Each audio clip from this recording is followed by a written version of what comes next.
North Korea tells Trump that Kim Jong-un will keep his nuclear weapons and the U.S. can blame Obama. North Korea blasted President Donald Trump's recent America First national security strategy, insisting Supreme Leader Kim Jong-un would keep his nuclear weapons and refuse to bow to U.S. pressure.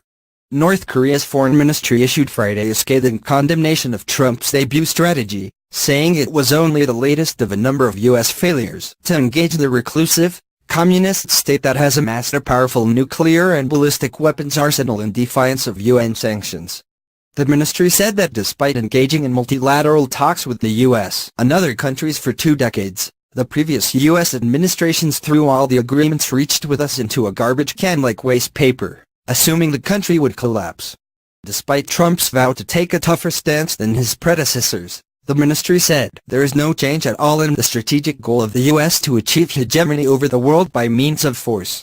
We chose the road of possessing the nuclear weapons to defend our sovereignty and rights to existence and development in the face of ever-increased hostile moves and nuclear threats and blackmail of the U.S. We are convinced that the only way to ensuring a lasting peace on the Korean Peninsula is to have the deterrence that ensures a practical balance of force with the U.S., the ministry wrote, according to the official Korean Central News Agency.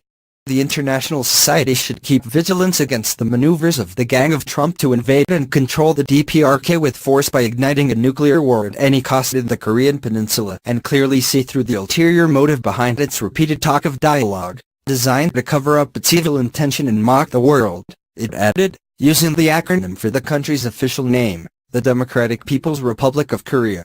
The Gang of Trump likes to pose itself as if its country is a world superpower. However, the U.S. is nothing but a corpse going to the grave. The U.S. and North Korea's history began in the aftermath of World War II when the Korean Peninsula was seized from the Japanese Empire and divided between the Soviet Union and the U.S. Tensions grew between the two satellite states, and in 1950, a bloody, 3-year war broke out between the Soviet-backed North, with heavy Chinese support, and the South, supported by the U.S. and the UN, while an armistice was reached in 1953. With little territorial change, the two rivals technically remain at war today. Since then, there have been no formal relations between Washington and Pyongyang, which found itself firmly on the communist side of the Cold War. After the collapse of the Soviet Union in the early 1990s, however, then-President Bill Clinton demanded that North Korea allow entry to inspectors of the UN's International Atomic Energy Agency, who were refused in 1994, a violation of the deal that halted the Korean War. While carefully balancing escalation and diplomacy, Clinton managed to form the agreed framework between the pair, giving heavy oil and light water reactors to North Korea in exchange for a nuclear freeze, and the 4-party talks involving China and South Korea in 1996. Diplomacy persisted under the administration of former President George W. Bush, despite him placing North Korea, along with Iraq and Iran, on his axis of evil. Allegations that North Korea had secretly continued enriching uranium led nations supporting the Clinton-era initiative to supply heavy oil to North Korea to cease shipments in October 2002. In response, North Korea withdrew from the Non-Proliferation Treaty, expelling international monitors and kick-starting nuclear production in early 2003. Later that year, Bush brought North Korea to the table again, along with China, Russia, Japan and South Korea, for the 6-party talks. Those talks were the last major dialogue between the U.S. and North Korea to date, and although North Korea committed in 2005 to abandoning all nuclear weapons and existing nuclear programs, negotiations began to unravel with dueling accusations of violations to the agreement. North Korea then tested its first nuclear weapon in 2006.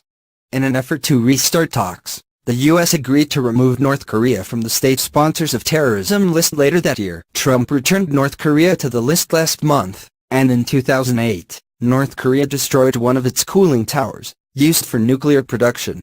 North Korea pulled out of the 6-party talks months into the administration of former President Barack Obama in April 2009, responding to the UN's condemnation of a failed satellite launch. Obama took a hardline stance, increasing sanctions and ordering cyber attacks against North Korea. When the youngest Kim inherited control of the country from his father in 2011, the millennial leader accelerated military and scientific accomplishments, with 2017 being his most successful year to date. Despite Trump promising to prevent any North Korea intercontinental ballistic missile (ICBM) launches or nuclear weapon